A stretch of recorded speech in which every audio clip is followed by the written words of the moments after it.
The 843-acre Central Park in New York City is not only the first landscape park in the United States, but also its most visited. Today we're going to walk as much of it as possible and show you over 50 plus things to see and do. This is Magellan. And this is Greyhound. Where we make videos about epic road trips, kayaking, hiking, and other outdoor adventures.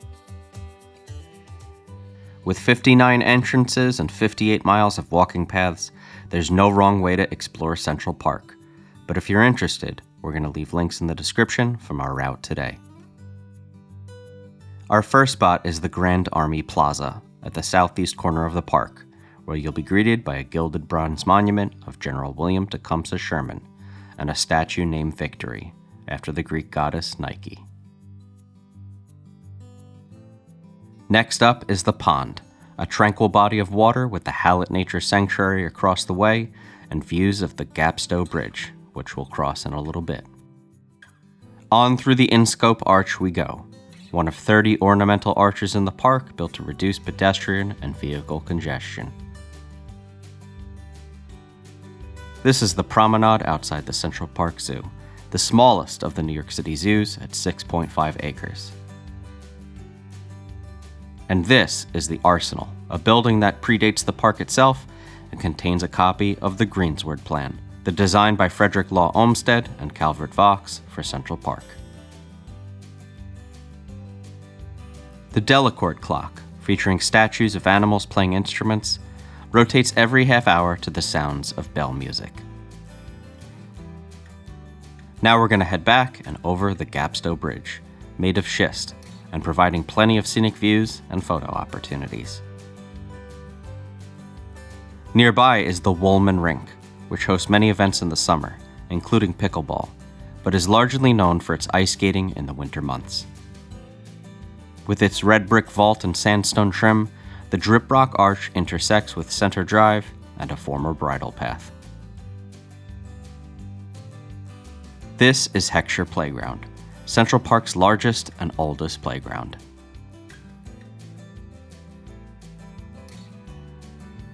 Adjacent to the playground is Umpire Rock, a large climbable outcrop of Manhattan schist with pretty nice views. Next up, you'll pass by the Heckscher Ballfields, one of the 3 areas in the park with sports fields. Before long, you'll come upon the kid favorite Central Park Carousel, with hand-carved horses and calliope music. This is Sheep Meadow, a vast open lawn popular for picnics and named after a flock of sheep having grazed there. The Indian Hunter statue is a bronze sculpture depicting a Native American hunter with a bow and a dog. Here is Balto, who led a team of sled dogs in Alaska 674 miles to deliver a serum for a diphtheria outbreak and actually attended his own statue dedication.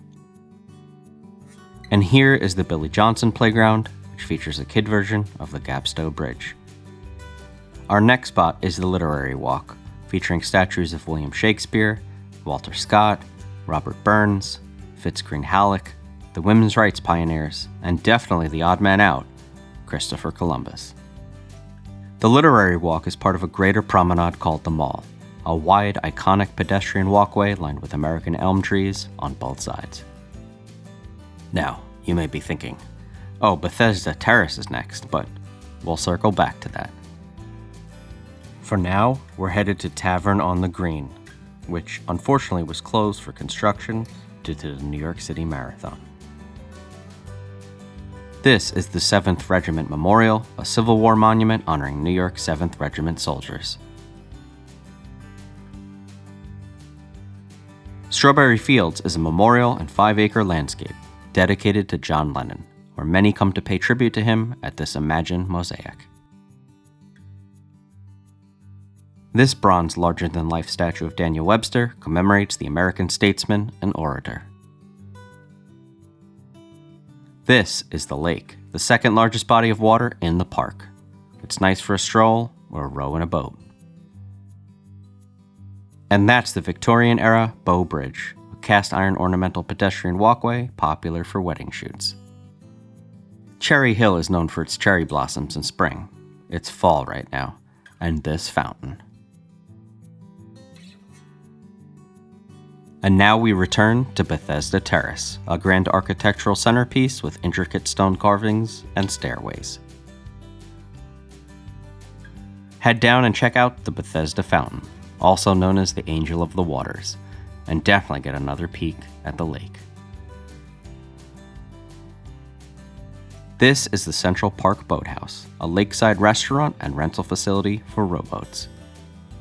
Hans Christian Andersen, a Danish author, wrote fairy tales such as Thumbelina, The Little Mermaid, and The Ugly Duckling. Next to the statue is the Conservatory Pond, where people rent model boats to sail around the water. This is Alice in Wonderland, seated on a giant mushroom along with the White Rabbit, the Cheshire Cat, the Dormouse, and the Mad Hatter. Glade Arch originally carried both carriage and pedestrian traffic given its size and width, and leads into Cedar Hill, a grassy slope popular for reading, sledding, and relaxing. Next is the Group of Bears statue, with 3 bears in various poses. This is the Pat Hoffman Friedman Playground, one of 21 playgrounds in Central Park. The Ramble is a woodland maze of trails and birdwatching paths. The Belvedere Summerhouse is a small rustic pavilion with shaded views. And nearby is Belvedere Castle, sitting atop Vista Rock, a picturesque stone castle with a lookout.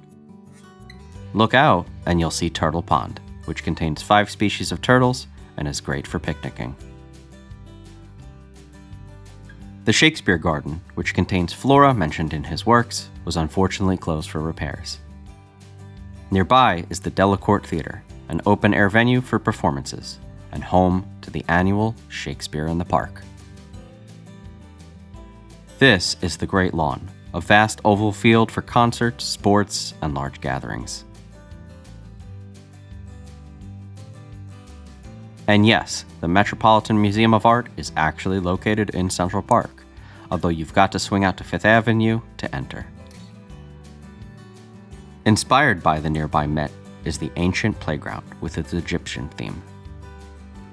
The Jacqueline Kennedy Onassis Reservoir, named for the former First Lady for her contributions to the city, and who also used to jog here, is the largest body of water in Central Park at 106 acres. One thing you'll begin to notice in this part of the park is that it's much more open and less crowded than the southern part.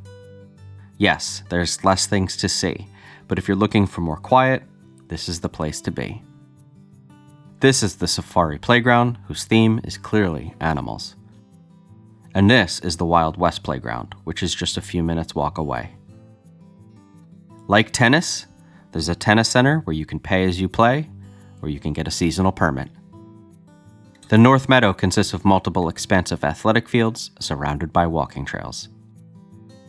This body of water is known as the pool, and man, are the colors changing nicely right now. The Great Hill is a tree-covered hilltop meadow that is very popular for picnics and performances. Next is the North Woods, a dense forested area that will definitely make you forget you're less than 1,000 feet from the concrete jungle. The Harlem Mere is a northern lake for fishing, wildlife watching, and nice walking paths. Nearby is the Gottsman Pool, which was closed to begin preparations for the ice rink this coming winter. This is the Kempner Boardwalk, a new addition, which wraps around the perimeter of the shoreline and marshes. The rock wall is a large natural outcropping often used for casual rock climbing and exploration. The Conservatory Garden is a formal, beautifully landscaped garden divided into several sections. Remember the building from the boardwalk? This is the Dana Discovery Center, an educational nature center focused on ecology and wildlife, and where you can rent fishing poles. Lastly, and certainly not least, this is the Blockhouse, the park's oldest structure, a stone fortification from the War of 1812.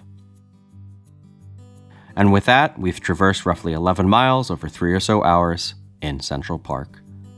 Is that everything? Definitely not. But hopefully we gave you a good snapshot. This tour was in autumn, and certain things aren't accessible that are in spring or summer. But you can't walk through snow in summer, so don't think you can't visit year-round. There is nothing as magical in Central Park as the snow, I promise you. Have you visited Central Park? Let us know in the comments. Otherwise, we'll see you on the trails or in the water.